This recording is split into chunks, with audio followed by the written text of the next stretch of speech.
हैं। JCI world Congress के लिए इन्होंने Hong Kong, Korea, Japan, Belgium, Tunisia, Brazil, इन जगहों पे अनगिनत सेमिनार कंडक्ट किए हैं। सबसे बढ़िया बात यह है कि पिछले 17 सालों में इन्होंने करीब 50,000 से ज्यादा लोगों की जिंदगियों को छुआ है।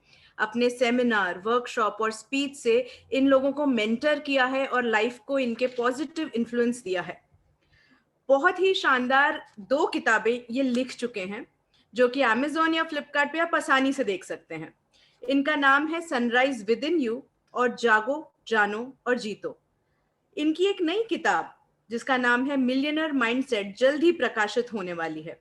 इस नए वेंचर के लिए सर आपको ढेरों शुभकामनाएं और अग्रिम बधाइयां। हम सब आप जैसे मल्टी टैलेंटेड और मल्टी फैसेटेड पर्सनालिटी से आज बहुत सारे लाइफ मंत्र सीख पाएंगे, ऐसा ही हम सोचकर बैठे हैं। We are honoured to have you amongst us and we extend a very warm and hearty welcome from all my fellow lions towards you. Thank you.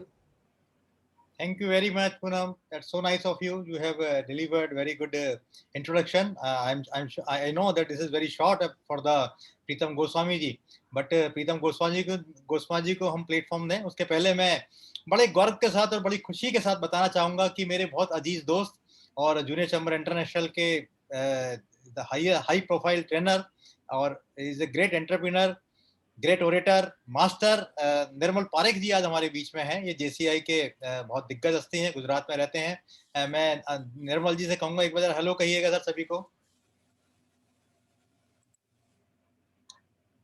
एक और नेशनल ट्रेनर हमारी जेसीआई की जो लॉयंस की मेंबर भी हैं और आने वाले सालों में मुझे लगता है कि लॉयंस की प्रेसिडेंट भी बनने वाली हैं, अंजलि बत्रा। वो भी अभी हाल ही में नेशनल ट्रेनर बनी है। हम उनका भी एक बार ट्रेनिंग प्रोग्राम जरूर एक बार कभी ना कभी अटेंड करेंगे। अंजलि बत्रा जी हमारे बीच में, हम आपका भी स्वागत करते हैं। और अब और समय ना लेते हुए मैं हमारा जो आज का ये प्लेटफॉर्म है, ओवर टू प्रीतम गोस्वामी जी। निर्मल पारेख जी की आवाज़, शायद निर्मल पारेख जी मेरी आवाज़ नहीं सुन पाए हैं, तो अभी बीच में जब आएंगे तो हम उनकी आवाज़ सुनेंगे। आप सभी को मेरा नमस्कार, धन्यवाद पूनम जी मेरा इंट्रोडक्शन पढ़ने के लिए। और सुनील जी हमारे बहुत माननीय और बहुत रिस्पेक्टेड पर्सनालिटी रहे हैं जेसीआई में। और जब मैं शुरुआती दौर में था एक नया सदस्य, तब ये जेसीआई इंडिया के national vice executive vice president रहे जब पहली बार मैं इनसे मुलाकात हुई। और एज अ ट्रेनर इन्होंने भी कई बड़े इवेंट्स में एज अ ट्रेनर अपनी सेवाएं दी। तो काफ़ी वरिष्ठ हैं। और पिछले कुछ दिनों पहले जब मेरी बात हुई तो उन्होंने कहा कि हम एक प्रोग्राम रखना चाहते हैं। तो मैं उसे रिक्वेस्ट नहीं बल्कि आदेश कहूँगा, उन्होंने रिक्वेस्ट शब्द का इस्तेमाल किया। बट जो स्थान हमारी सामाजिक ज़िंदगी में सुनील जी का है, तो वो डेफिनेटली उनको एक आदेश देने का हक हम सबके ऊपर है, क्योंकि हम उनसे काफ़ी जूनियर रहे हैं। तो धन्यवाद सुनील सर, इतना सम्मान देने के लिए। और इतनी बड़ी चीज़ है जिसके लिए शायद मैं डिजर्व नहीं करता, उन्होंने आपने मेरे लिए ये कही। ये मेरा शायद दूसरा या तीसरा कार्यक्रम है लायंस के साथ। कुछ 4-5 वर्ष पहले कोटा में एक लायंस की कोई बड़ा एक कार्यक्रम हुआ था, उसमें उन्होंने मुझे एज अ कीनोट स्पीकर आमंत्रित किया था। और सुनील जी की वजह से मैं लायंस कम्युनिटी के साथ फिर से रूबरू हो रहा हूँ। हमारे एक वरिष्ठ चार्टर्ड अकाउंटेंट हैं बद्री विशाल माहेश्वरी, वो भी कुछ वर्ष पहले, शायद 1 या 2 वर्ष पहले लायंस के डिस्ट्रिक्ट गवर्नर कोटा से रहे हैं। Thank you so much. और आज का जो हमारा टॉपिक है, विषय है, जो बहुत ही रेलेवेंट है हम सभी लोगों की ज़िंदगी में, वर्क लाइफ बैलेंस के बारे में। तो सुनील जी ने कहा कि इस विषय पे बात करेंगे, तो मैंने कहा definitely we can talk on this subject. मैं ये नहीं कहूँगा कि जो कुछ मैं आज आपके साथ बात कर रहा हूँ, ऐसी कोई रॉकेट साइंस या कोई ऐसी चीज़ें जो स्पिरिचुअल साइंस से मैं इनोवेट करके ला रहा हूँ आपके बीच में। इसमें से बहुत सारी ऐसी चीज़ें हैं जो निश्चित तौर पर आपको पहले से मालूम रही होंगी। लेकिन जिस तरह से हमें भोजन की, ऑक्सीजन की, मेडिटेशन की हर वक्त ज़रूरत पड़ती, तो ऐसी कुछ चीज़ें जो हमें मालूम होती, लेकिन फिर भी हमें चाहिए कि कोई ना कोई हमें रूटीन में उसको याद दिलाता रहे, तो हमारी जो लर्निंग है वो रीइंफोर्स होती है। और हम शायद हमारे सबकॉन्शियस माइंड में उसका प्रभाव बढ़ता है। तो वही सब चीज़ें आज मैं आपके साथ अगले 50-55 मिनट में आपके साथ मैं शेयर करूँगा। तो चलिए मैं अपनी स्क्रीन शेयर करता हूँ, and then with the help of these slides I'll be talking about the work life balance with you all. मेरा एक सवाल है और मैं चाहूँगा कि आप सब लोग यहाँ थोड़ा सा एक्टिव रहें। क्योंकि मैं जानना चाहता हूं कि हमारी जिंदगी की चुनौतियां ऐसी कौन सी हैं जहां कहीं ना कहीं हम लाइफ को और वर्क को या डिफरेंट जो डायमेंशंस हैं जिंदगी के, उनको कहीं ना कहीं संतुलन पैदा करने में हम संघर्ष करते हैं। तो आपके जवाब के लिए, आपके इंटरेक्शन के लिए मैं चाहूंगा कि आप चैट बॉक्स का इस्तेमाल करें, और चैट बॉक्स में जो कुछ भी सवाल मैं आपसे पूछूं या आपके मंतव्य को अगर मैं जानना चाहता हूं, तो I expect all of you to please share your ideas, comments and your thought process through chat box. तो मेरा पहला सवाल है, मैं एक आर्टिकल पढ़ रहा था, और ये आर्टिकल काफी कुछ उस बात पर आधारित था जो आज से लगभग 10 साल पहले मेरे एक दोस्त है जो स्पिरिचुअलिटी से काफी जुड़े हुए हैं। 6 महीना वो कनाडा यूएस में रह करके सिर्फ गीता और रामायण के ऊपर काफी प्रीचिंग करते हैं, काफी अपनी बात शेयर करते हैं। तो पहली बार मेरी उनसे मुलाकात हुई मुंबई में 2006 के अंदर, और बात डिस्कशन पर जब निकली तो वर्क लाइफ बैलेंस पे उनका ये कहना था कि वर्क लाइफ बैलेंस जैसी कोई चीज इस दुनिया में एग्जिस्ट नहीं करती है। वो बोलते हैं ये संभव ही नहीं है, ये तो प्रायोरिटी का मसला है। खैर, काफी जद्दोजहद हुई, काफी डिस्कशंस हुए, कुछ बात उनकी मुझे समझ आई, कुछ बात मेरी उनको समझ में आई। और फिर मैं कुछ दिनों पहले एक आर्टिकल पढ़ रहा था, और उस आर्टिकल का कहना था कि शायद वर्क लाइफ बैलेंस एक मिथ है। बट मैं इससे इत्तेफाक नहीं रखता, क्योंकि आज जो मैं आपके साथ बात करूंगा मेरे अनुभवों के आधार पर होगी। मैंने अपनी जिंदगी में जो कुछ चीजें प्रैक्टिस की हैं उसके आधार पर होंगी। मैं ये नहीं कहता, ये दावा नहीं करता कि 100% वर्क लाइफ बैलेंस को एक्सरसाइज किया जा सकता है, या जिंदगी के आप जो 10 या 15 या 5 आपके अलग अलग डायमेंशंस हैं उनको सबको आप बराबरी से संतुलित कर सकते हो। मैं ऐसा दावा नहीं करता, लेकिन काफी हद तक जीवन में उस प्रोडक्टिविटी को, उस हैप्पीनेस को लाने के लिए आप काफी कुछ संतुलन स्थापित कर सकते हैं। तो मेरा एक सवाल आप लोगों से है, और मैं जानना चाहूंगा कि जब हम वर्क लाइफ बैलेंस की बात करते हैं तो सिर्फ हम वर्क और परिवार की बात नहीं करते। तो मेरा एक सवाल आप लोगों से है कि वर्क लाइफ बैलेंस या जिंदगी का वो कौन सा हिस्सा है जहां आप व्यक्तिगत तौर पर उस संतुलन बनाने में संघर्ष करते हैं। Let me repeat my question once again, which part of your life you struggle to maintain or to create that balance?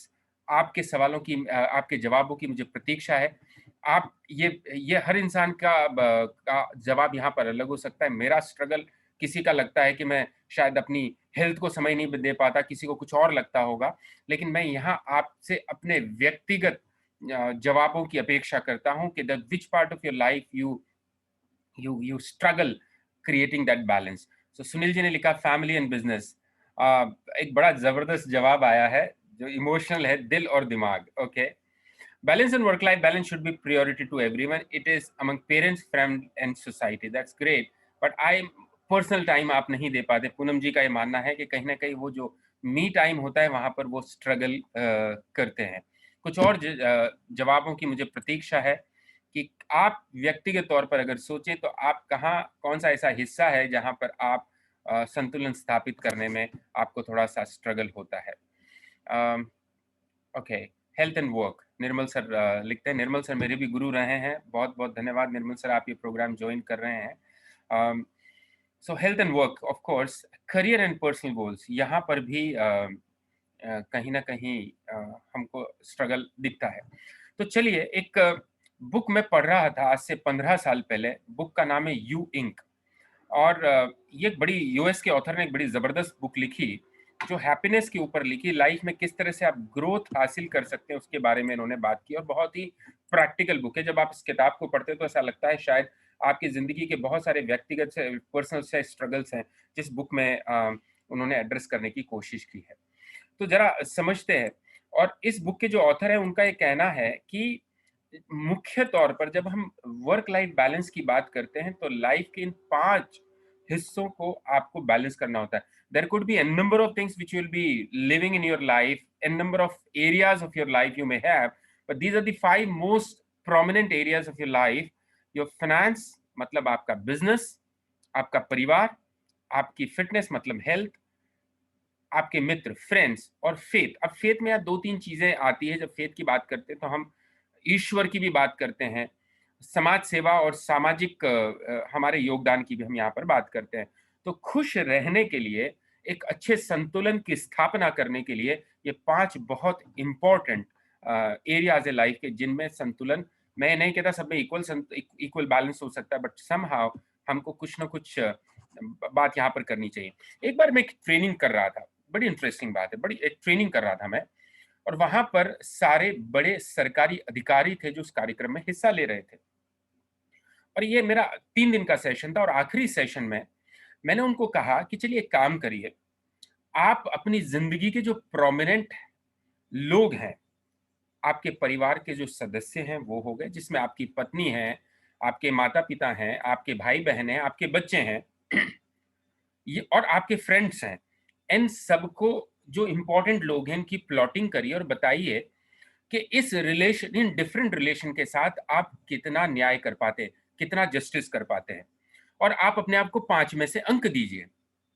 तो क्या हुआ कि एक व्यक्ति थे, काफी बड़े अधिकारी थे एक सरकारी विभाग में, उन्होंने कहा कि सर मैं ज्यादातर मैं 5 में से 4 दूंगा। उनके एक बेटा था, एक बेटी थी, ये काफी यंग ऑफिसर थे, तो बच्चे 10-12 साल के उम्र के उनके बच्चे उस वक्त रहे होंगे। तो उन्होंने कहा कि सर मैं 5 में से 4 दूंगा, और कुछ कहीं कहीं पर हो सकता है मैं माता पिता को 5 में से 3 दूं, but I am able to do this much of justification with my these close relationship. तीसरा दिन प्रोग्राम में जब सुबह आए तो वो काफी उदास थे, और जब कार्यक्रम शुरू हुआ तो उन्होंने हाथ खड़ा किया कि सर मैं कुछ बोलना चाहता हूँ, और जब वो बोले तो बड़ी भारी आवाज से, बड़े रुआंसे मन से उन्होंने कुछ बात कही। उन्होंने कहा कि कल जब मैं ये लिख रहा था कि मैं, मेरे और मेरे बच्चों की रिलेशनशिप कैसी है, मैं और मेरे बच्चों के रिलेशनशिप के साथ कितना न्याय कर पाता हूं, तो मैंने 5 में से 4 अंक दिए। बहुत एक्साइटमेंट के साथ जब मैं घर पहुंचा और मैंने अपने बेटे को पूछा कि बेटे, you have to give me marks that what is our relationship and how much you are happy with me as a father and how much I'm doing justice with my role as a father. You have to give me marks out of 5. And sir, surprisingly, he gave me 1.5 out of 5. And I was surprised. मुझे लगा शायद उसकी मुझसे expectation है, और जब मैंने उसके साथ अगले 10 मिनट बात की तो मुझे पता चला कि शायद मैं पिता के रोल में, या जितना मुझे समय देना चाहिए, या जितना मुझे उसके साथ बात करनी चाहिए, I am not able to fulfil his expectation.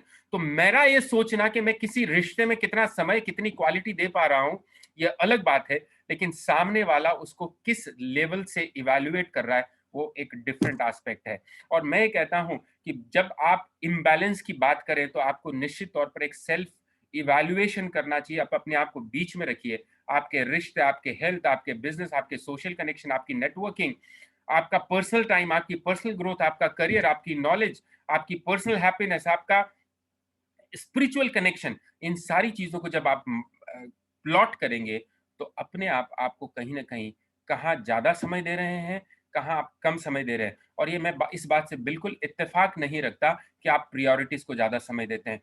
जब आप उसकी प्लॉटिंग करेंगे तो आप पाएंगे कि कुछ एरियाज ऐसे हैं जो शायद आपकी प्रायोरिटी नहीं है, फिर भी वहां आपका ज्यादा समय लग रहा है। कुछ ऐसा एरिया है जो आपके दिल के करीब है, आपके इमोशंस के करीब है, आपको आपको बहुत हैप्पीनेस देता है, but you are not able to give time to it. So ये एक एक्सरसाइज है जो आपको कभी कभी करनी चाहिए। मैंने बहुत सारे लोगों को देखा है, देखिए हर इंसान की प्रायोरिटी अलग होती है, हर इंसान के कार्य करने की क्षमता अलग होती है, हर इंसान को लोड लेने की, कितना लोड, कितना वो इमोशनल लोड ले सकता है, कितना वर्क लोड ले सकता है, कितना वो हार्डशिप को सहन कर सकता है, वो हर इंसान की अलग अलग बैंड विड्थ होती है। और इस इंसान को बैलेंस की बात करने से पहले ये देखना चाहिए कि उसके हाईज एंड लोज कितने हैं, वो किस लेवल तक अपने आप को स्ट्रेच कर सकता है।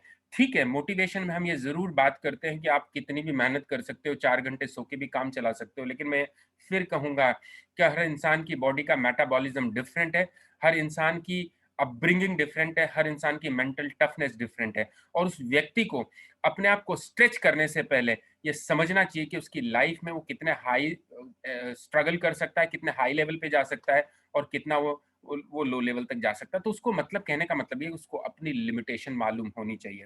मुझे मालूम है जब मैं जेसीआई में स्टेट प्रेसिडेंट, जिसे हम जेसीआई में जोन प्रेसिडेंट बोलते हैं, बन रहा था, तो मेरे जो गुरु हैं निर्मल पारेख सर, मैं उनसे बात कर रहा था, और बनने से पहले मैंने उनसे पूछा कि सर मुझे ये पद लेना चाहिए कि नहीं लेना चाहिए। वैसे तो इस पद के लिए काफ़ी लोग स्ट्रगल करते हैं, इलेक्शन लड़ते हैं, बट मेरी किस्मत अच्छी रही कि मुझे जब ये पद मिला तो मेरे सामने कोई कैंडिडेट नहीं था और मुझसे मेरे सीनियर्स ने कहा कि आपको यहाँ आगे आना चाहिए।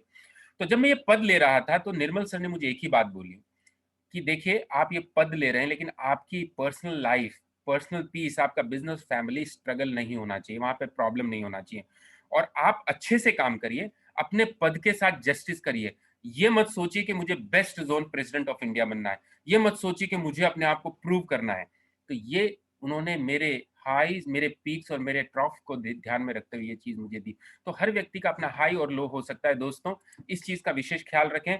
दूसरे, आप हो सकता है आपके प्रीडिसेसर ने बहुत अच्छा काम किया और आप भी उससे जैसा करना चाहते हो, लेकिन आप अपनी व्यक्तिगत सीमाओं को ध्यान में रखते हुए अपने कार्यक्षेत्र, अपने कार्य की गतिविधियों को संचालित करें। सबसे ज्यादा आज के हम खास करके युवा पीढ़ी को देखते हैं, बहुत सारे, मैं ऐसे एज अ चार्टर्ड अकाउंटेंट में बहुत सारे मेरे ऐसे क्लाइंट हैं, एज ए बिजनेस पर्सन्स हैं जो जिनको वर्कॉलिज्म से ग्रसित हैं। और मैं ये नहीं कहता कि वो वर्कहोलिज्म ऐसा है जो कोई आपसे एक्सपेक्ट कर रहा है। आप अगर अपने क्लाइंट को ये फ्रीडम दोगे कि हाँ मैं 10 बजे भी आपके लिए अवेलेबल हूं, तो definitely people will call you at 10 o'clock even.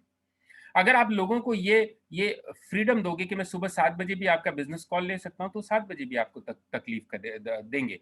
तो ये आपको एक बाउंड्री लाइन तय करनी पड़ेगी। आज से 6-7 साल पहले मैं किसी बिजनेस मीटिंग के लिए कजाकिस्तान गया, जो रशिया का पार्ट हो सकता था, अब एक अलग कंट्री है। हमारी वहां पे फ्राइडे को हमारी किसी से मीटिंग थी और सैटरडे को हम किसी के साथ मीटिंग करने वाले थे। तो जब हमने उनको ऑफर किया कि हम सैटरडे को आपसे मिलना चाहते हैं, it would not be exactly very professional business meeting, but हाँ कुछ बिजनेस और प्रोफेशन के बारे में हम प्रिलिमिनरी टॉक करना चाहते हैं। उस व्यक्ति ने मना कर दिया, सर सैटरडे संडे हम लोग काम नहीं करते। और इतना यहाँ पर लोग इस डिसिप्लिन को एक्सरसाइज करते ताकि उनकी हेल्थ और फैमिली और सोशल लाइफ सफर ना करे, कि even if you are going to give me $1 million sales order, I am not going to open my office and shop on Saturday and Sunday. People are that strict with their personal and business timings. उनका Saturday Sunday purely socializing के लिए, family के लिए है। मैं जब Brazil भी जाने का मुझे मौका मिला, आप सैटरडे संडे देखिए, पूरा ब्राजील, रियो डी जेनेरो में था, लोग पूरा ब्राजील फैमिली के साथ बीच पे होता है, शाम को रेस्टोरेंट में होता है। दैट रिलीजियसली दे प्रैक्टिस, दे डिमार्क। और बहुत सारे विकसित कंट्रीज में, डेवलप्ड कंट्रीज में एक लॉ बनाया गया है वर्किंग प्रोफेशनल्स के लिए जो दूसरे कंपनीज में जॉब करते हैं, that their bosses, their seniors cannot call them after work hours। ये कई जगह पे तो लॉ बनाया जा चुका है। और इसीलिए, और जापान जैसे कंट्री में जहां पर वर्कॉलिज्म बहुत है, वहां पर तो सरकार ने स्ट्रिक्ट, अब तो वो they are from 5 days work culture to they are moving to 4 days work culture. और उनको जबरदस्ती वेकेशन पर भेजा जाता है कि नहीं भैया ये तुम्हें जाना ही है, ये 3 दिन की छुट्टी, और तुमको अपनी फैमिली के साथ या गर्लफ्रेंड के साथ या तुमको अपने फ्रेंड्स के साथ जाना ही जाना है वेकेशन पे। मेरा ये मानना है, हम में से बहुत सारे लोगों को एक गलत फहमी रहती है कि कहीं ना कहीं मैं ज्यादा घंटे काम करके मैं ज्यादा प्रोडक्टिव हो सकता हूँ, ज्यादा घंटे काम करके मैं ज्यादा पैसा कमा सकता हूँ। ये हमारी गलत फहमी है। जब मैं इसकी बात करता हूँ तो मेरे सामने ऐसे सैकड़ों उदाहरण हैं जो 5 या 6 घंटे लोग काम करते हैं लेकिन शायद ज्यादा ग्रो करते हैं, ज्यादा प्रोडक्टिव होते हैं, ज्यादा बिजनेस करते हैं। ये गलत फहमी है कि मैं ज्यादा अपने वर्किंग आवर्स स्ट्रेच करके ज्यादा प्रोडक्टिव हो सकता हूँ, मैं ज्यादा डिलीवर कर सकता हूँ। तो कहीं ना कहीं व्यक्तिगत जीवन में ये डिसिप्लिन लाने की आवश्यकता है कि that I will go to office at 10 o'clock and 7 o'clock it will be all over. हो सकता है मेरी कम्युनिटी के लोग, मेरे साथी बिजनेस लोग 9 बजे तक अपनी शॉप खोलते हैं, ऑफिस खोलते हो, बट ये अपना पर्सनल डिसिप्लिन है। जैसे आप आदत डाल देंगे अपने कस्टमर्स की और क्लाइंट्स की, तो वो अपने आप हो जाएगा। मैंने यूरोप में भी ये कल्चर देखी है कि अगर उसका 7 o'clock, अगर उसका एक मॉल का बंद होने का टाइम है तो अनाउंसमेंट हो जाता है 6:30 पे, भैया आप 6:30 के बाद आप जो क्यू में आ गया वो आ गया, उसके बाद हम क्यू में किसी को एंटरटेन नहीं करेंगे, चाहे आप 10 लाख की शॉपिंग करो, we are hardly concern about it. So ये व्यक्तिगत जिंदगी में इस चीज को हमें लाने की जरूरत है। एक मैं ये कहूंगा, वर्क प्लेस पर एफिशिएंसी बढ़ाने के लिए हमारे वर्क स्पेस को ऑप्टिमाइज करने की जरूरत है। इस ऑप्टिमाइजेशन में बहुत सारी चीजें आती है कि आप कितने सेल्फ ऑर्गेनाइज हैं, आपका फाइलिंग सिस्टम कैसा है, आपका डेटा मैनेजमेंट सिस्टम कैसा है। जब हम टाइम मैनेजमेंट की बात करते हैं तो एक बड़ा अजीबोगरीब तथ्य निकल करके सामने आता है कि एक आम इंसान अपनी पूरी जिंदगी का 1 साल केवल खोई हुई चीजों को ढूंढने में खराब करता है। कितना बड़ा फैक्ट है। So if you are self-organized, if your workspace is optimized, if there is no clutter on your table, if your papers are properly kept at right in the right file, if on the desktop and the laptop आपका जो data आपने सही जगह पर सही folders में रखा हुआ है दोस्तों, तो आपकी बहुत एफिशिएंसी बढ़ती है, आपका बहुत टाइम आपका बचता है। तो यहाँ पर कहीं ना कहीं सेल्फ ऑर्गेनाइज होकर के भी आप अपनी दिमाग की शांति को बेहतर कर सकते हैं। टेक्नोलॉजी का जमाना है। बहुत सारे लोगों को मैंने देखा है कि टेक्नोलॉजी का बुद्धिमत्ता से इस्तेमाल आप करके किस तरह से न सिर्फ अपना समय बचा सकते हैं, बट आप अपने आप को, अपने बिजनेस को ठीक तरीके से ऑर्गेनाइज करने में मदद कर सकते हैं। जो काम आप शायद 10 घंटे में करते हैं, टेक्नोलॉजी की मदद से वही काम आप 2 घंटे में ज्यादा प्रभावशीलता, ज्यादा कार्यकुशलता के साथ, प्रोडक्टिविटी के साथ कर सकते हैं। मैं एक एग्जांपल देता हूँ। जैसे कल मैं किसी क्लाइंट के साथ जूम मीटिंग में था। एक मीडियोकर ऑर्गेनाइजेशन है, ट्रेडिशनल ऑर्गेनाइजेशन है, 12-15 लोगों का स्टाफ है। बहुत सारा समय उनका रिपोर्टिंग में जाता है, टू डू लिस्ट बनाने में जाता है। ठीक है, टू डू लिस्ट वो बनाते हैं, लेकिन मैंने एक छोटा सा ऐप, मोबाइल एप्लीकेशन उनको सजेस्ट किया कि सर आप 10 के 10 जो इंपॉर्टेंट लोग हैं, इस मोबाइल एप्लीकेशन को डाउनलोड रखिए और किस तरह से इस मोबाइल एप्लीकेशन के माध्यम से आप एक दूसरे की टू डू लिस्ट को ट्रैक कर सकते हो, कैसे काम को लोकेट कर सकते हो, कैसे ये चेक कर सकते हो किसने कौन सा काम पेंडिंग है, और बहुत कम टाइम में बगैर किसी डुप्लीकेशन के साथ, बगैर किसी गलती के साथ आप बहुत अच्छे से अपनी काम की ट्रैकिंग कर सकते हो, लोगों को काम अलॉट कर सकते हो और इस बात का ख्याल रख सकते हो कि किसके पास वर्क बर्डन ज्यादा है, कौन कंपैरेटिवली फ्री है, किसने कौन सा काम कितनी देर में किया। ये सीधा छोटा सा एक एग्जाम्पल है। लेकिन आज मोबाइल और लैपटॉप और इंफॉर्मेशन टेक्नोलॉजी के इस युग में बहुत सारे ऐसे टेक्नोलॉजिकल प्लेटफॉर्म्स हैं, ऐसी एप्लीकेशन है जिसके थ्रू जहां जहां आप स्ट्रगल करते हो आप उसको ठीक कर सकते हो। तो टेक्नोलॉजी का इस्तेमाल आप, और ये भूल जाइए कि आपकी एज 50 साल है, 60 साल है, 70 साल है। मैंने बहुत सारे ऐसे लोगों को टेक्नोलॉजी का इस्तेमाल और टेक्नोलॉजी सीखते हुए देखा है, irrespective the kind of age they have. तो ये एक सिर्फ ये मेंटल ब्लॉक है, बट इससे आपकी अपनी पर्सनल एफिशिएंसी, आप दुनिया के किसी भी कोने में हो लेकिन आप अपना वर्चुअल ऑफिस वहां से कंडक्ट कर सकते हो, लोगों की एफिशिएंसी की, लोगों के कंडक्ट के ऊपर कंट्रोल रख सकते हो, आप सेल्फ ऑर्गेनाइज हो सकते हो टेक्नोलॉजी की मदद से। मैं ये कहूंगा कि बहुत सारे काम हम इच्छा से अनिच्छा से करते हैं जो हमें पसंद नहीं और जो करके हमें मजा नहीं आता। मैं जेसीआई में आया, जेसीआई की लीडरशिप में भी मैं रहा, लेकिन एक वक्त के बाद मुझे ऐसा लगा कि शायद मैं ट्रेनिंग में ज्यादा फिट हूं बजाय कि लीडरशिप में। ऐसा नहीं कि मैं लीडरशिप में एक फेलियर इंसान रहा जब मैं स्टेट प्रेसिडेंट रहा और नेशनल डायरेक्टर रहा, लेकिन कहीं ना कहीं मुझे एक चीज को एक लाइन को ड्रॉ करना पड़ा। मुझे ऐसा लगा कि ठीक है, मुझे कहीं ना कहीं मेरी सीमाओं को समझना पड़ेगा और मुझे उस काम में ज्यादा समय बिताना पड़ेगा जो मुझे करने में पसंद है। तो ये उस चीज की तो लिस्ट आप जरूर बनाइए कि कौन कौन सा काम आप करने में आपको मजा आता है।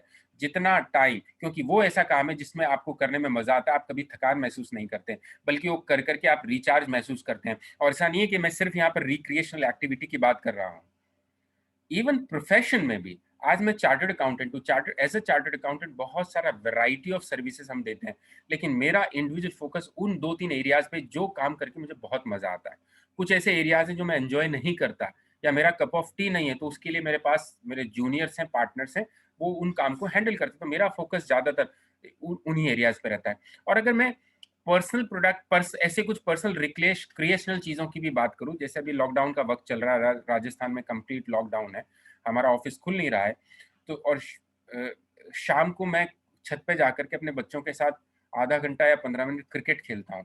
उससे न सिर्फ मेरी एक फिजिकल फिटनेस भी टेस्ट होती है, बल्कि वो 15-20 मिनट की जो क्रिकेट है वो मुझे बहुत रिफ्रेश करती है। उसके वजह से मैं 11-12 बजे तक अपने आप को बहुत रिफ्रेश महसूस करता हूँ। मैं उस टाइम पे बुक पढ़ सकता हूँ, बुक राइटिंग का वर्क कर सकता हूँ, कुछ पेंडिंग काम कर सकता हूँ without compromising with with the quality time with my family and with my health. तो कहीं ना कहीं 4-5 ऐसी एक्टिविटीज की जरूर लिस्ट बनाइए जो प्रोफेशनल भी हो, सोशल भी हो और पर्सनल भी हो, जिनको करने में आपको मजा आता है, और आप उसका इन्वेंटरी लेते रहिए कि पिछले हफ्ते या महीने में मैंने कितना वक्त है जो उन एक्टिविटीज को दिया जो मुझे बहुत पसंद है। आप देखिएगा आपकी न सिर्फ मेंटल हेल्थ बढ़ेगी बल्कि आपकी प्रोडक्टिविटी भी उससे बेहतर होगी। मैंने देखा है कि पिछले 5-6 सालों में हिंदुस्तान में, हमारे देश में वर्कआउट करने वाले लोगों की तादाद बहुत बड़ी है, हेल्थ की अवेयरनेस बड़ी है, लेकिन फिर भी कहीं ना कहीं एक मेजॉरिटी ऑफ पॉपुलेशन अपने हेल्थ के साथ कॉम्प्रोमाइज करते हैं। आप कुछ मत करिए दोस्तों, आप अपनी जिंदगी का 30 मिनट, और कितना भी दुनिया का कितना भी व्यस्त इंसान क्यों ना हो, अपने अपनी हेल्थ के लिए 30 मिनट तो जरूर निकाल सकते हैं। और this 30 minute should be a combination, not only stretching और एरोबिक्स और a brisk walk or a running or cycling, but also a 10 minutes should be kept for some kind of meditation or pranayams. Start doing this. आज मैं एक article पढ़ रहा था कि आप 10-5 बार गहरी सांस लेते हैं, उसमें ही आपके कितने आपके टॉक्सिक्स बाहर निकलते हैं, कितनी आपको पॉजिटिविटी महसूस होती है। साइंटिफिक फैक्ट है दोस्तों। So if you keep it on a regular basis, आपको ठीक है, आपको बाइसेप्स नहीं बढ़ाने हो, आपको वजन कम नहीं करना हो, लेकिन सिर्फ और सिर्फ एक उस पॉजिटिव एनर्जी के लिए आप इसको 30 मिनट करना शुरू करिए। You will have amazing results. Result देखिए 4 दिन में नहीं आते, डेफिनेटली कोई चीज आप लगातार 1-2 महीने करते, then you start noticing advantages of it. देखिए अलग अलग तरह की पर्सनालिटी होती है। कुछ महीने पहले मैंने एक बुक पढ़ी जो यूएस में बहुत पॉपुलर है, कितने तरह की पर्सनालिटी होती है और किस पर्सनालिटी के लोग किस तरह से काम करते हैं। आज अगर मैं निर्मल सर को या सुनील सर को 12 घंटे 14 घंटे काम करते हुए देखता हूं, तो कभी कभी मुझे लगता है कि मुझे भी इतना काम करना चाहिए। कई बार मैं अपने साथियों को अपने से बेहतर करके और ज्यादा बड़े मकाम हासिल करते हुए देखता हूं, ज्यादा अचीवमेंट करते हुए देखता हूं, तो कहीं ना कहीं कंपटीशन की भावना आती है और मुझे भी लगता है मुझे भी अपने आप को स्ट्रेच करना चाहिए। लेकिन कहीं ना कहीं ये जीवन का, आज इस कोविड के समय में हम देख रहे हैं कि किस तरह से लोग हमारे बीच में से जा रहे हैं। जवान लोग जिन्होंने जिंदगी में अपनी फैमिली को टाइम नहीं दिया, अपनी हेल्थ को टाइम नहीं दिया, खुद अपना पैसा जो कमाया उसको एंजॉय नहीं किया, किस काम का दोस्तों?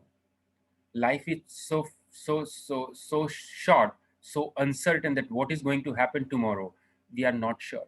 तो एक कहीं ना कहीं वो जो रियलिटी है, रियलिस्टिक अप्रोच भी रखनी चाहिए कि भाई जैसे मैंने शुरू में कहा, ये मेरे हाई और ये लोज हैं, ये मेरा पीक और ये मेरा ट्रफ है, तो मुझे ये देखना चाहिए कि थोड़ा रियलिस्टिक रहें, सपनों की दुनिया से थोड़ा सा बाहर आए, और जो मेरा प्रेजेंट है उसको तसल्ली से, कहते हैं ना, मैं और मेरी तन्हाई, उसमें बैठिए, एक कप ऑफ कॉफी एंजॉय करिए, थोड़ा सा वो इमेजिनेशन की दुनिया से बाहर निकलिए और उस तन्हाई को महसूस करिए, उस अपनापन अपने लिए उसको महसूस करने की आपको जरूरत है। हम में से बहुत सारे लोग, जितने लोग यहाँ प्रोग्राम अटेंड कर रहे हैं, मैं समझता हूँ कि ज्यादातर लोग व्यवसायी हैं, एंटरप्रेन्योर्स हैं, बिजनेसमैन हैं, और इवन आप वर्किंग प्रोफेशनल हो या वर्किंग या एम्प्लॉय भी हो, तब भी मैंने देखा है कि बहुत कम लोग, ये मेरा एज अ चार्टर्ड अकाउंटेंट अनुभव है, कि फाइनेंसेस पे बहुत समय लोग नहीं लगाते। मैं नहीं कहता आप बहुत समय लगाइए, लेकिन हफ्ते में 10 मिनट, महीने में आधा घंटा बैठ करके आप अपना वर्किंग करिए। आपके इन्वेस्टमेंट कहाँ चल रहे हैं, जो शेयर्स के क्या प्राइस चल रहे हैं, म्यूचुअल फंड का आपका क्या हाल है, किसको पेमेंट करना है, किसको पेमेंट लेना है। ये नहीं करने से क्या होता है, जब मेरे ऊपर प्रेशर होता है, कहते हैं ना, जब प्यास लगती है, जब कुआं खोते हैं, यार पेमेंट करना है, my financials are not known to, bank में कितना बैलेंस है मुझे नहीं पता है, या किससे लेना है किससे नहीं लेना वो मेरा कहीं लिखा हुआ नहीं, तो मेरे दिमाग में अननेसेसरी बॉदरेशंस क्रिएट करता है।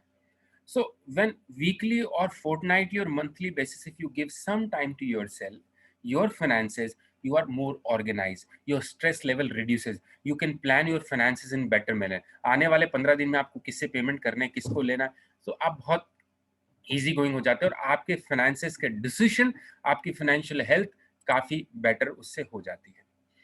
कहते हैं कितना भी इनोवेशन हो जाए, कितनी भी टेक्नोलॉजीज दुनिया में आ जाए, लेकिन फिर भी हमारे इंसान की जो इमोशन है, वो इमोशन तो इंसान से ही पूरे हो सकते हैं। हमें नेटवर्किंग चाहिए बिजनेस के लिए, सोशल रिलेशन के लिए, मेंटल हेल्थ के लिए, ग्रो करने के लिए, एक्सपैंड करने के लिए, रिकग्नाइज्ड फील करने के लिए, मेरी अपनी रिकग्निशन के लिए। और ये जो नेटवर्किंग है, ये भी मेरे जिंदगी का, आज की जिंदगी का बहुत बड़ा हिस्सा है। जिसमें आजकल of course social media networking भी इसमें शामिल है। आपकी जिंदगी का कुछ हिस्सा, ये आपकी प्रायोरिटी पर डिपेंड करता है, आपके नेचर ऑफ बिजनेस और प्रोफेशन पर डिपेंड करता है। बट मैं एज अ ट्रेनर और एज अ चार्टर्ड अकाउंटेंट बात करूं तो मेरे लिए नेटवर्किंग बहुत मायने रखती है। तो मैं रोटरी, जेसीआई या किसी दूसरे सोशल संस्था से सिर्फ इसलिए नहीं जुड़ा हूं कि मुझे ठीक है उस प्लेटफॉर्म पे सोशल सर्विस का मौका मिल रहा है, बट कहीं ना कहीं मैं अपने आप को प्रेजेंट कर पा रहा हूं और नेटवर्किंग के थ्रू मेरा अपना व्यवसाय, मेरा फ्रेंड सर्कल, सोशल सर्कल बढ़ाने में भी मुझे मदद कर रहा है। तो आपके जीवन का एक हिस्सा रेगुलर तौर पर नेटवर्किंग में जाना चाहिए, और जिसका एडवांटेज न सिर्फ आपको बिजनेस में मिले बल्कि जिंदगी के दूसरे हिस्सों पर भी मिले। जब हम देखिए वर्क लाइफ बैलेंस की हम क्यों बात कर रहे हैं, क्योंकि हम अपने टाइम को मैनेज नहीं कर पाते, क्योंकि हम प्रायोरिटीज हमें पता नहीं होती, क्योंकि वो प्रायोरिटीज पता होने के बावजूद भी हम उनके साथ जस्टिस नहीं कर पाते हैं। हमको हमारे टाइम को जब हम मैनेज की बात करें, प्लानिंग की बात करें, तो हमें उसको लॉन्ग टर्म पर्सपेक्टिव से सोचना चाहिए। अगले 24 घंटे में आपको क्या करना चाहिए, वो एक बहुत छोटी सोच है दोस्तों। आपको begin with and in your mind वाले अप्रोच से सोचना चाहिए कि एक साल का मेरा इस अगले 2021 का क्या प्लान्स है, और 2021 की जो आपने प्लान्स बनाए हैं बिजनेस के, फैमिली के, फाइनेंसेस के, उसको अचीव करने के लिए I have to break it in within weeks, within months. तो आप आपके टाइम को मैनेज कर पाएंगे। अगर आप शॉर्ट टर्म टाइम मैनेजमेंट में लगे हैं तो आप हमेशा बहुत छोटे पर्सपेक्टिव से उसको देखेंगे। इसलिए जब भी आप अपने टाइम को मैनेज करें, आप उसको लॉन्ग टर्म को ध्यान में रखते हुए, कम से कम 1 महीने के पर्सपेक्टिव को ध्यान में रखते हुए प्लान करें। अदरवाइज आप वीकली या डेली बेसिस पे कर रहे हैं तो बहुत सारी इंपॉर्टेंट चीजें जिंदगी में आपसे छूटने वाली है। जो लोग बड़े शहरों में रहते हैं वहां पर आजकल एक नई चीज चल रही है, because if I am a chartered accountant, I have to visit my client's place and I'm traveling for 1 hour going and 1 hour coming back, I'm spending 2 hours. Somehow it creates stress of driving, stress of losing those 2 hours. And if it is a traffic jam and I'm wasting 1 more hour, it is taking out 1 more hour from my life's productive time. So these days we have started a culture, and many people have already started following up. Let us meet in between. तो और ये मेरे client ने मुझे सिखाया। उसने बोला 2 बार मैं उसके ऑफिस जा चुका था, 2 बार वो मेरे ऑफिस आ चुका था। कहीं ना कहीं वो कहता आप ऑफिस आ जाइए, मैंने कहा आप आ जाइए, चलिए एक काम करते हैं, चलिए इस कैफे कॉफी डे में मिलते हैं या इस जगह पर मिलते हैं। इससे क्या हुआ, उसका आधा घंटा लगा, आपका आधा घंटा लगा, उसका आधा घंटा बचा, आपका आधा घंटा बचा, दोनों का ईगो सेटिस्फाई हो गया। आप बीच में आराम से, प्रेशर नहीं है किसी और, आप वहां पे कॉफी ले सकते, कुछ और भी ले सकते हैं, एक डिफरेंट एनवायरनमेंट में, ऑफिस से एक निकल करके एक न्यूट्रल एनवायरनमेंट में आप बात करें। Doesn't change your mindset but also saving a lot of time. तो जो लोग बड़े शहरों में रहते हैं और जहां ट्रैवलिंग बहुत ज्यादा है, वहां पर ये चीज आप फॉलो कर सकते हैं। सबसे ज्यादा सफोकेशन, सबसे ज्यादा फ्रस्ट्रेशन कब होता है इंसान को, जब वो सारी प्रायोरिटीज में टाइम दे रहा है लेकिन अपने आप को टाइम नहीं दे पा रहा। न्यूरो लिंग्विस्टिक प्रोग्रामिंग कोच और काउंसलर होने के नाते मेंटल हेल्थ के लिए हम कई सारी काउंसलिंग करते हैं, डिप्रेशन को क्योर करते हैं, बहुत सारी चीजों के ऊपर काम करते हैं।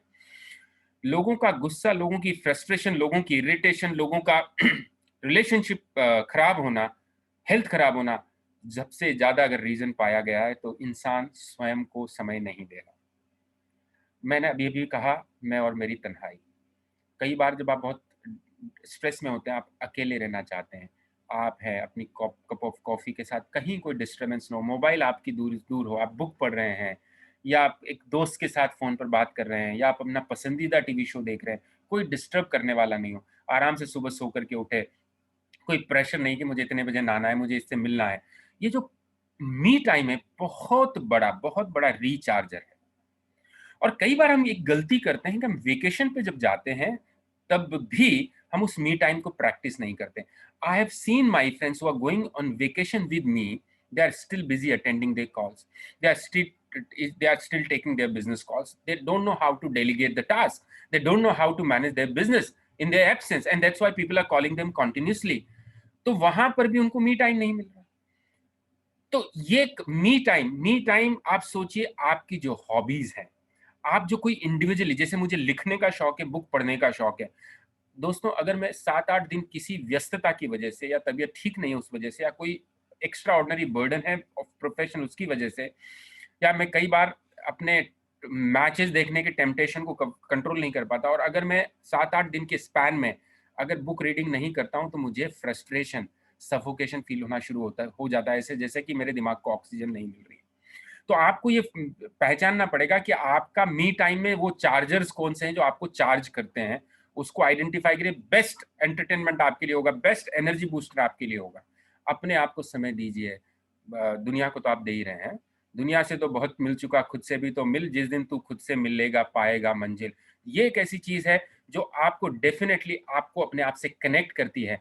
आप कहाँ गलत डिसीजन ले रहे हैं उसको गाइड करती है। आपकी जिंदगी में आगे आपको किस दिशा में बढ़ना है, आपकी बहुत सारी दुविधाएं हैं, उसको सॉल्व करने के लिए आपको मदद करती है। और दूसरा जो सबसे इंपॉर्टेंट रीजन है फ्रस्ट्रेशन का, if you are not able to give time to your family, if you are not able to give quality time to family, what happens, बहुत सारे लोग, मैं बहुत ट्रैवल करता हूँ, not only in India but outside India, professionally भी बहुत travel करना पड़ता है, ट्रेनिंग के काम से भी, सीए के काम से भी। और बहुत सारे लोग कहते हैं मेरी वाइफ को कि आप कैसे रहते हो, ही ट्रेवल्स टू मच, आपका मन लगता है क्या? And I'm so happy with my family life. You can ask my kids, my wife, even if I'm there only for few hours at my family, they are so happy. I do not compromise with weekends. If Saturday, Sunday, if I'm in town, it's exclusively evenings are exclusively with my family. If I'm spending good time in lockdown, I try to connect with them. Last night also, four of us, my two kids and me and my wife was sitting together for 2 hours and talking randomly. This is quality time. When you are talking of spending quality time, your mobile phone should be kept aside. You should talk randomly about family, how others feel, what are their likings and disliking, and we do it quite often. हम restaurant में भी जाते हैं ना, तो क्या करते हैं, जाकर के हम ये सोचते हैं फैमिली के साथ जल्दी से खाना ऑर्डर करें, खाना है और खा करके निकल लें। हम रेस्टोरेंट जाते हैं तो ये we make sure that we spend at least 2 hours over there and talk in number of things. एक दूसरे को समझने का मौका मिलता है। मतलब फैमिली के साथ, मैं घर में हूँ तो मेरा फेवरेट काम होता है फैमिली के साथ हम चारों बैठे या मम्मी पापा बैठे या बैठ करके हम बात करें बहुत सारे विषयों पर, not criticising others but talking about our own life. So ये बहुत बड़ा सेटिस्फैक्शन है। और आप सोचिए कि जब आप फैमिली के साथ क्वालिटी टाइम देते तो फैमिली से आपकी शिकायतें नहीं होती। आपको फैमिली, मैं कहता हूँ कि आज जो कुछ मैं हूँ अपनी जिंदगी में, शायद मेरे बहुत बड़े सेक्रीफाइसेस मेरी वाइफ ने, मेरे पेरेंट्स ने किए। वो बहुत सारी जगह पर क्यों क्यों किए हैं वो कभी कंप्लेन नहीं करते, क्योंकि जब मैं घर में होता हूँ चाहे मैं 10 मिनट उनके साथ बात करूंगा लेकिन दिल के साथ बात करूंगा। So I am able to do justice with my role in those 10 minutes. तो आप जब घर पे आते हो तो आपको एक पॉजिटिव वाइब्स मिलती है, आपको लोग कंप्लेनिंग एटीट्यूड में नहीं होते, लोग आपके ऊपर अपनी फ्रस्ट्रेशन नहीं निकालते। तो इसके लिए आपको ये नहीं कि पूरा दिन आप घर में पड़े रहो। You give just 10 minutes to your wife, to your spouse, to your kids, purposefully with your intent. Sit with your parents. You're very lucky that you are living with your parents. You're very lucky. So even within a week's time, if you are spending half an hour with them, they'll be extremely happy. The kind of happiness you notice in their eyes would be, better than 1 lakh rupees you earn. उतनी खुशी कई बार हमको वहां से मिलती है। ये identify करना बहुत ज़रूरी है कि आप जब आप ये इन्वेंट्री ऑफ योर टाइम, कहाँ आपका टाइम गया पिछले हफ्ते में देखोगे तो आपको पता चलेगा कि कहाँ आपका टाइम जाता है, और कहीं ना कहीं इसको कंट्रोल आप कर सकते हैं। जैसा मैंने कहा कि एक इंसान अपनी ज़िंदगी में 1 साल केवल खोई हुई चीज़ों को ढूंढने में खर्च करता है, तो आप अगर अपने आप को मैनेज करते हो, सेल्फ ऑर्गेनाइज रहते हो, चीज़ों को ठीक तरीके से रखते हो, तो मैं आपको एक एग्जाम्पल देता हूँ। मैं कहीं भी ट्रैवल पे जाता हूँ ना, चाहे वो 2 दिन का ट्रैवल हो, चाहे 10 दिन का या 20 दिन का ट्रैवल हो, मैं पैकिंग करने से पहले एक लिस्ट बनाता हूँ कि मुझे सामान क्या क्या डालना है। मैं दिमाग में नहीं रखता, हर चीज़ मेरे लिस्ट में होती है। And when I pack I tick that list. Why? Because if there is a possibility when I go there and I forget something, तो कितना मेरा दिमाग में बर्डन होगा, कितना मैं इधर उधर जाकर के कोई चीज़ मुझे खरीदनी पड़ेगी। तो टाइम वेस्टर्स आपके कौन कौन से हैं? और याद है, सबसे बड़ा टाइम वेस्टर्स आपकी ज़िंदगी में ये है आज की तारीख में। This is the biggest time Wester. Why? I give an example. मान लीजिए किसी ने कहा मैं आपको व्हाट्सअप करता हूँ, ये मेरा एड्रेस व्हाट्सअप करता हूँ या बैंक अकाउंट नंबर व्हाट्सअप करता हूँ। तो what happens, you open the WhatsApp, वो देखते हो कि यहाँ तो 10 व्हाट्सअप हो रहे हैं, आप पर्पस भूल के वो 10 व्हाट्सअप में लग जाते हो। कहते हैं कि हम सब टाइम को, वेस्टर को क्यों नहीं कंट्रोल कर पाते? हम अपनी जिंदगी का मैक्सिमम टाइम सेकंड्स और मिनट्स में वेस्ट करते हैं। और दोस्तों एक चीज समझ लीजिए आप अपनी जिंदगी का कोई टाइम अगर वेस्ट करते हो तो आपने अपनी जिंदगी का वो हिस्सा वेस्ट किया है जो कभी आपके पास लौट के आने वाला नहीं है। मतलब मैंने टाइम वेस्ट नहीं किया, मैंने अपनी जिंदगी जाया की, वो 10 मिनट की या 5 मिनट की। और वो 10 मिनट जो आपने फालतू के सोशल मीडिया पर कमेंट करने में, फालतू की पोस्ट देखने में, ग्रुप की एक्टिविटी को देखने में वेस्ट की, वो प्रायोरिटी के हिसाब से आप देख सकते हो। जब आप ट्रैवल कर रहे हो, आपके पास कोई दूसरी चीज नहीं है। लेकिन रोजमर्रा में आप जो मिनट्स और सेकंड्स में जो टाइम वेस्ट करते हो, वो आपके कल्पना के बाहर है। और यही टाइम अगर मैं अपने हेल्थ पे, अपने सेल्फ डेवलपमेंट पे, अपने करियर डेवलपमेंट में, फैमिली पे दूंगा, तो आप समझ सकते हैं। मैं यहाँ पर स्टीफन कवे ने एक बुक लिखी, 7 habits of highly effective people. उसमें एक हैबिट थी फर्स्ट थिंग फर्स्ट।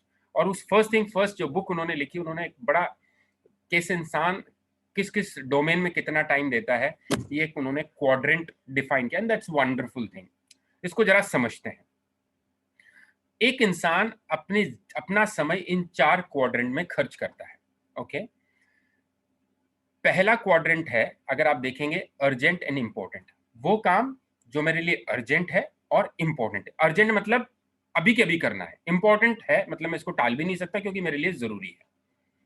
तो आज मान लीजिए मैं फैमिली में किसी की तबीयत खराब हुई, मुझे उन्हें हॉस्पिटल ले जाना है, इंपॉर्टेंट है। अर्जेंट क्यों है? क्योंकि तबीयत खराब है, मुझे इमीडिएटली उनको ट्रीटमेंट दिलाना पड़ेगा। तो ये करने में कोई बुराई नहीं है क्योंकि ये मेरे लिए इंपॉर्टेंट काम है। दूसरा है नॉन अर्जेंट एंड इंपॉर्टेंट। इसके बारे में सबसे आखिरी में बात करूंगा। थर्ड पे आते हैं अर्जेंट काम लेकिन अनइम्पॉर्टेंट काम। बहुत इंपॉर्टेंट नहीं है, लेकिन मेरी प्रोक्रेस्टिनेशन की वजह से, मेरी आदतों की वजह से मैंने उस अनइम्पॉर्टेंट काम को अर्जेंट बना लिया। मान लीजिए मैं कार ड्राइव कर रहा हूं और कुछ दिनों से उस कार में कहीं कुछ कुछ आवाज आ रही है, and I am postponing it कि यार कल चले जाएंगे, परसों चले जाएंगे, अभी तो कार चल रही है ना। And suddenly one fine day when you are going for an important meeting, that car breaks down in between. अब आप सोचिए कि एक अनइम्पॉर्टेंट काम था, फिर वर्कशॉप पे ले जाकर के उसको आप ठीक करा रहे हो। कार को ठीक कराना कोई बहुत इंपॉर्टेंट काम नहीं था आपकी जिंदगी का, लेकिन हमारे प्रोक्रेस्टिनेशन की और टालने की हैबिट ने उस काम को अर्जेंट बना दिया और आप बाकी इंपॉर्टेंट काम छोड़ करके उसको कर रहे हो, छोटे से काम को। तो ये हमारी हैबिट होती है ना कई बार।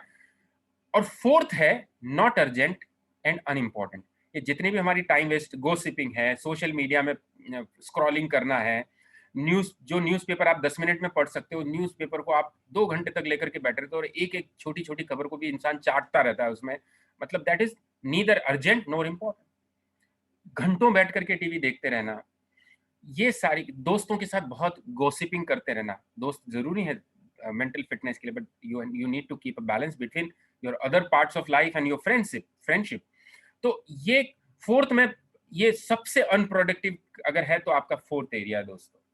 अब यहां पर आपको टाइम को ऑप्टिमाइज करना है। याद है इंसान सबसे कम टाइम अगर देता है तो सेकंड क्वाड्रेंट में देता है। सेकंड क्वाड्रेंट, मेरी जिंदगी का इंपॉर्टेंट काम जो अर्जेंट नहीं है उस वक्त करना। आप जरा सोचिए, आपको, मुझे ट्रेनिंग प्रोग्राम डिजाइन करना था, सुनील सर ने मुझे बोला 4 दिन पहले। जिस दिन बोला उसी रात को मेरे पास 1 घंटे का टाइम था, मैं बैठा और मैंने स्लाइड्स बना ली। कुछ थोड़ी बहुत रिसर्च की, आजकल के क्या चैलेंजेस उसके बारे में पढ़ा, क्योंकि वर्क लाइफ बैलेंस का प्रोग्राम शायद मैं 7-8 साल बाद कंडक्ट कर रहा हूँ। 8 साल पहले जो कंडक्ट करा था वो कंटेक्स्ट अलग था, वो स्लाइड्स इरेलेवेंट थी, तो मैंने कहा चलो बैठ करके कुछ नई चीज करते हैं। अब जब मैंने ये बनाया तो मैंने उसके साथ थोड़ा रिसर्च किया, थोड़ी क्वालिटी डाली। आज मैं सोचता कि चलो बना लेंगे, और ये काम आज मैं करता तो मुझे जल्दबाजी में करना पड़ता। जल्दबाजी में करने की वजह से मुझे दूसरे इंपॉर्टेंट टास्क छोड़ने पड़ते और उतनी क्वालिटी मैं शायद नहीं दे पाता जितनी क्वालिटी मैं उसके साथ दे पाया। तो आपको अगर मालूम है अपनी प्रायोरिटीज, और उन प्रायोरिटीज के ऊपर आप तब काम कर रहे हो जब वो अर्जेंट नहीं है, तो आप क्वालिटी दे पाते हो और उन इंपॉर्टेंट कामों को अर्जेंट बनने से रोकते हो। और जब वो अर्जेंट नहीं बनते तो आपकी लाइफ बहुत स्मूथ चलती है कंपैरेटिवली। मैंने देखा कि अगर मुझे गले में खराश है या मुझे 2-3 दिन से अच्छा महसूस नहीं हो रहा है, उसी वक्त अगर मैं डॉक्टर को कंसल्ट कर रहा हूं, तो मैंने उस इंपॉर्टेंट टास्क को अर्जेंट बनने से पहले एड्रेस किया और मैं पैनिक में नहीं आऊंगा। और पैनिक में नहीं आऊंगा तो मैं, दुनिया में जितने लोगों ने ग्रो किया, जितने लोग अचीवर्स बने, उनमें से मैक्सिमम लोग वो थे जो सेकंड क्वाड्रेंट में सबसे ज्यादा टाइम स्पेंड करते थे। सेकंड क्वाड्रेंट में, My dear friends, if you have bigger goals in your life, if you want to if you want to achieve something big in your life, you have to develop a habit of spending maximum time in quadrant number 2. Quadrant number 1 और 3rd में रहने वाले लोग हैं जो urgency addiction में, जब तक उनके सर पर नहीं आता तब तक वो काम को नहीं करते, उनकी आदत ही हो जाती है, जब आखिरी दिन है बिल जमा कराने का, मैं बिल तभी जमा कराऊंगा. I always struggle with last days. My dear friends, as a chartered accountant, I have many such examples. On 30th September, which is the last day to file audited returns, or 31st July filing ITR, I make sure that last 2-3 days I'm at relaxation. I never work after 8 o'clock. I have seen people working till midnight, but I have developed my mechanism, and I told my clients very clear, and they know that I don't do work in last days. So ये आपको एक habit, आपको बहुत ही scientific है, ये आपको बदलनी पड़ेगी. देखिए, बीच बीच में ब्रेक लेना बहुत इंपॉर्टेंट चीज है. जैसे हमारे यहाँ पर क्लासेस के जो लेक्चर्स होते हैं या कॉन्फ्रेंसेस में जो लेक्चर्स होते हैं वो बड़े बड़े होते हैं. जापान के अंदर और कई अदर कंट्रीज में 20 मिनट से ज़्यादा, हर 20 मिनट्स के बाद ब्रेक होता है. और आप ये देख लीजिए कि हर 15, 20, 25 मिनट के बाद या हर हाफ एन आवर के बाद आप अगर 2 मिनट का ब्रेक लें, एक ग्लास पानी पिए, उठ करके थोड़ा सा चल लें, या 2-4 गहरी सांस ले लें, या हम तो कॉफी और चाय भी ढंग से नहीं पीते. इधर चाय चल रही है, इधर टेलीफोन चल रहा है, इधर चाय पी रहा हूं, मैं कंप्यूटर पे काम कर रहा हूं. You are not enjoying your tea and coffee. Take a break after every 30 minutes. When I take my tea, I just enjoy my tea. I don't do anything. Trust me. When I eat my food, I do not talk on or over call. Unless मुझे लगता है कि बहुत ही खतरनाक या बहुत ही urgent call हो सकता है, I do not attend. तो आपको फ्रीक्वेंट ब्रेक लेने पड़ेंगे. वीकेंड्स और वेकेशन पे, वीकेंड को आपको एंजॉय करना चाहिए. हर 2-3 महीने में चाहे वीकेंड पे, वेकेशन पे आदत डालने की आदत डालिए, और दिन के दौरान भी वो छोटे छोटे ब्रेक आप जरूर लीजिए. माइंड को भी मैनेज करना बहुत जरूरी है. जैसे कहा कि मैं बिहेवियरल कोच भी हूँ, न्यूरो लिंग्विस्टिक प्रोग्रामिंग और लोगों की थिंकिंग प्रोसेस पे भी हम लोग काम करते हैं. देखिए, लोग, इंसान की जिंदगी में इसको 4 इंपॉर्टेंट चीजें चाहिए होती है उसको खुश रहने के लिए: पैसा, अच्छे रिलेशनशिप, हेल्थ और स्टेट ऑफ माइंड. बहुत सारे लोग मेरे पास काउंसलिंग के लिए आते हैं.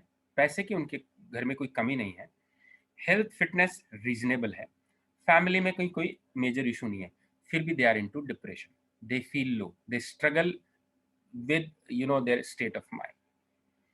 और ये माइंड को मैनेज करने के 2-3 तरीके हैं. आप अपने आप को समय दीजिए, ब्रेक लीजिए, मेडिटेट करिए, अच्छी बुक्स पढ़िए, अच्छे वीडियोस देखिए यूट्यूब पे सोते वक्त. जैसे मेरा एक रूटीन है, before when I am on bed, आखिरी 30 minutes I am going to listen to a few people, maybe Osho, maybe Sadhguru, maybe Robin Sharma, and certain types of video. और सुनते सुनते इतना अच्छा लगता है, इतने प्रोडक्टिव थॉट, इतने पीसफुल थॉट के साथ मैं I go to my bed, and कब मुझे नींद आ जाती है मुझे पता ही नहीं चलता, and I have very sound sleep. आज की तारीख में एक सर्वे मैं पढ़ रहा था that more than 70% of Indians are struggling with bad mental health. And this is the basic reason is I'm not able to create that balance in the different parts of my life. And you must notice that if there is something which is constantly troubling you inside your mind, you must seek somebody's help. And if you are giving time to your health and you're doing regular meditation and pranayama, trust me, my dear friends, your mental health is going to be much better. Before you go to bed, spend some 15-20 minutes listening to good videos. तो ये mind को manage करना, क्योंकि अगर mind में आपके chaos है तो आपकी प्रोडक्टिविटी 50% से भी कम हो जाती है, तो आपका बैलेंस तो कभी आ ही नहीं सकता.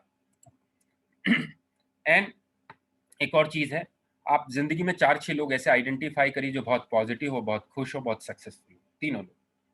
मैं शुरू से मेरी आदत रही, जो लोग बहुत बुराई करते हैं, क्रिटिसाइज करते हैं, लाइफ में स्ट्रगल करते हैं, बहुत ही शैबी तरीके से अपनी जिंदगी को जीते हैं, अच्छी प्लानिंग नहीं करते, मैं उनके साथ रह नहीं सकता. और आप जैसे जैसे आप देखोगे कि आपके इर्द गिर्द आप ऐसे दोस्तों के साथ टाइम स्पेंड करिए जो बहुत सक्सेसफुल हों, अच्छे प्लानर हों, अच्छे मैनेजर्स हों और खुश रहते हों, तो आप देखिएगा उसका इम्पैक्ट आपकी सबकॉन्शियस माइंड पर, आपके व्यवहार पर अपने आप आएगा, क्योंकि संगति का बहुत बड़ा असर हमारी जिंदगी में होता है. और एक बहुत इंटरेस्टिंग चीज, have a regular social life. And that's why people like us are attached with organization. Lions, a leading social organization, a global leader in humanitarian service. क्यों करते हैं हम? We connect with people, we make good friends. वहाँ हमारे सुख और दुख बांटने के लिए वहां पर लोग हैं, वहां पर आपको किसी भी तरह की मदद है, लोग हैं। प्लस आज मैं एक अच्छे परिवार से, अच्छे समाज से, समाज के उस हिस्से से बिलोंग करता हूं कि मैं देने की स्थिति में हूं, तो क्यों ना मैं अपने कंट्रीब्यूशन की वजह से दूसरों की जिंदगी में मुस्कुराहट लाऊं। और मैं मेरे कुछ कंट्रीब्यूशन की वजह से मैं लोगों की जिंदगी में मुस्कुराहट लाता हूं तो मुझे सेटिस्फैक्शन मिलता है, आत्मसंतुष्टि मिलती है। तो ये जब रेगुलर कनेक्ट है, ठीक है हम कोरोना की वजह से फिजिकल मीटिंग नहीं कर पा रहे, लेकिन वीकली जब हम वीकली मीटिंग्स करते हैं या मंथली मीटिंग्स कर रहे हैं, हम अपने लायन साथियों के साथ मिल रहे हैं। आज ये प्रोग्राम के माध्यम से आप 70-80 लोग इस प्लेटफॉर्म पे एक दूसरे से मिल रहे हैं। मुझे मालूम है मेरे ज्वाइन करने से पहले लोग आपस में एक दूसरे की बात कर रहे थे कोरोना के बारे में, एक दूसरे को विश्वास दे रहे थे, एक दूसरे को पॉजिटिव स्ट्रोक्स दे रहे थे। सो अगर हम सोशली कनेक्टेड हैं, रेगुलर सोशल लाइफ है, दोस्तों से और साथियों से रेगुलर मिलते हैं, तो हम न सिर्फ हमारी मेंटल लाइफ बट हमारी ओवरऑल लाइफ बहुत अच्छी और बहुत साफ सुथरी रहती है, बहुत हेल्दी रहती है। और डेफिनेटली मैं नहीं कह रहा कि देखिए आपको बैलेंस तो कहीं ना कहीं क्रिएट तो आपको जिंदगी में करना ही पड़ेगा। मैं ये नहीं कहता आप अपना व्यवसाय और फैमिली की कॉस्ट पर आप सोशल सर्विस में जाइए। यस, मैं ये कहता हूं कि आप अपने लिए सबसे महत्वपूर्ण है, क्योंकि आप मानसिक और शारीरिक रूप से स्वस्थ हैं तो आप अपने परिवार और व्यवसाय का ख्याल रख पाएंगे। परिवार और व्यवसाय की कॉस्ट पर हम सोशल ऑर्गेनाइजेशन में पार्टिसिपेट करें, ये कहीं बहुत लंबे समय तक चलने वाला नहीं है। आप लोगों के रोल मॉडल नहीं बन पाएंगे। People will not appreciate your contribution. तो आप उनको प्रायोरिटी दें। तो अगर मैंने संडे का सुबह का 1 घंटा रोटरी क्लब के लिए निकाला हुआ है, या मैंने सैटरडे इवनिंग अपनी फैमिली के लिए निकाली हुई है, और उसको अगर 70-80% तक भी आप उसके साथ जस्टिस कर पाते हैं, तो it would B an optimum situation for each one of us. मुझे मालूम है कि मैंने बहुत सारी बातें की, लेकिन ये कहता हूं कि 10-20-25 प्रिंसिपल्स जो आज मैंने बताया, उसमें से शायद 1-2 और कई कई सारी चीजें तो आपकी जिंदगी में ऑलरेडी अच्छी हो रही होंगी, लेकिन 1-2 चीजें भी आप शायद ले पाए और अपनी जिंदगी में उसको इम्प्लीमेंट कर पाए, तो it would be a big big achievement for me and for Sunil sir and for lions as a whole. तो ये कुछ चीजें थी जो बहुत सिंपल मैं आपके साथ बांटना चाहता था। धन्यवाद बहुत बहुत, आपने इतने धैर्य और पेशेंस के साथ मुझे सुना। आपके कोई सवाल है तो definitely I am ready to answer those question, but for the timing I am handing over all the proceedings to Sunil sir. Thank you so much. Over to Sunil sir.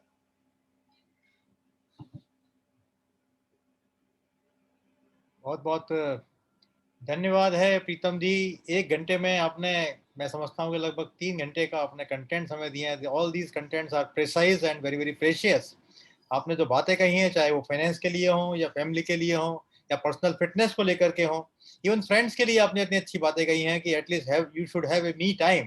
और यही वो चीज़ें हैं जिसकी वजह से हमने आज आपसे रिक्वेस्ट किया था कि आज आप हमारे दोस्तों के बीच में आइए, उनको ट्रेनिंग दीजिए, उनको बताइए कि कैसे वो आने वाले साल में कोरोना चल रहा है, न्यू नॉर्मल को नेक्स्ट नॉर्मल कैसे बेहतर कर सकते हैं, और कैसे हम लोग एक बेहतरीन तरीके से इन सारी चीज़ों को मिंगल करते हुए, परिवार को साथ में रखते हुए, बिजनेस को ऐड करते हुए सोसाइटी की प्रीतम गोस्वामी जी की आप विशेष रूप से ध्यान दीजिएगा। इनकी जो मिलियनर माइंडसेट है, ये किताब एक बहुत बेहतरीन किताब है। अगर आप चाहें तो इसको अमेजोन से परचेज कर सकते हैं। जागो और जीतो बहुत अच्छी किताबें हैं। जो लोग पढ़ने में इंटरेस्टेड हैं वो इन किताबों को जरूर पढ़ें। बहुत कम कीमत की किताबें हैं, लेकिन इनमें जो सूत्र दिए गए हैं वो सूत्र बेहतरीन है। अगर आपने किताब में से एक पेज का भी अगर आपने कंटेंट्स ले लिया, मैं विश्वास जानिएगा कि आपकी लाइफ में एक बहुत बेहतर तरीके से एक शेप आएगा। एक हमारे लिए खुशी की बात है कि हमारे बीच में मैं चाहता हूं कि आप सभी लोग अगर मेरी आवाज सुन रहे हैं तो जोरदार तालियां अपनी अपनी जगह से एक बार एक हम लोग let us give some celebration for our today's faculty Pritam Goswami ji. हमारे बीच में एक और शख्सियत है, मैं उनसे केवल मैंने रिक्वेस्ट किया है, आज वो हमारे बीच में 2 या 3 मिनट बोलेंगे, 3-4 मिनट बोलेंगे। साथियों, ये है निर्मल पारेख। निर्मल पारेख के कॉर्पोरेट इंटरनेशनल ट्रेनर हैं। कंपनीज में ट्रेनिंग करने के लिए इनके पास क्यू लगती है। मैंने पहली बार इनको गोवा में सुना था, जब मैंने जेसी ज्वाइन किया था थोड़ा थोड़ा, पहली बार मैंने गोवा में सुना था। मंच पर ये एंकरिंग कर रहे थे तो मुझे लगा कि साक्षात एल्विस प्रेस्ली आ गया है डाइस पर। He is such A handsome person, he is a great orator, he is a master, he is a anchor. आप इनको सुनेंगे तो आप मंत्रमुग्ध रह जाएंगे कि इनको आप घंटों बोलना चाहिए। हमने इनसे रिक्वेस्ट भी किया है, आने वाले कभी समय मिला तो हम इनका प्रोग्राम अपने लॉयंस क्लब के अंदर कराएंगे। तो मैं हमारे जो बहुत अजीज, हमारे मोस्ट रेस्पेक्टेड निर्मल पारेख साहब से कहूंगा, आप हमारे बीच में हैं, आप हमें अपनी थोड़ी सी बात कहें, आप हमें थोड़े से टिप्स दीजिए कि how we can move further और कैसे हम लोग अपने अंदर एक पॉजिटिविटी रख सकते हैं। निर्मल भाई, मैं 1 मिनट आपको देखता हूं सर, एक बार आपका माइक अनम्यूट करता हूं। नमस्कार सुनील भाई, बहुत साल हो गए आपको देखे हुए। पर्सनली तो आपसे मुलाकात नहीं हो पाई पिछले कितने सालों में, मगर आज वर्चुअली आपको देख के भी अच्छा लग रहा है। मेरे लिए 2 कारण थे इस प्रोग्राम में ज्वाइन करने के लिए। एक तो सुनील भाई का ऑर्गेनाइज किया हुआ प्रोग्राम था, तो एक नेचुरल जो दोस्तों के बीच में जो अट्रैक्शन रहता है वो मेरे साथ भी था। So I just wanted to be here. At the same time another very solid reason was कि प्रीतम भाई यहाँ पे अपना डिस्कोर्स दे रहे थे, और though I have been listening to him for an number of times. जिंदगी में कितनी बार उनके साथ काम किया है, वर्कशॉप्स किए हैं, उनको सुना है, मगर हर वक्त ऐसा लगता है कि बस उनको सुनते रहें। शायद that was another attraction. Pritam, you have done a fantastic job today. Probably you touched every important aspect of life that helps everybody to create that solid balance in life. 2 चीजें सुनील भाई मैं यहाँ पे जिक्र करना चाहूंगा जो मैंने खुद ने अनुभव की है। एक तो ये है कि ज्यादा पैशनेट होना भी बहुत मुश्किल काम है, और उसकी जो असर है वो अपनी family life, social life, professional life पे बहुत ज्यादा पड़ती है। मैं इसका शिकार हुआ हूं। जनरली अपनी ऑफिस में हम सबको कहते हैं कि जो भी काम करो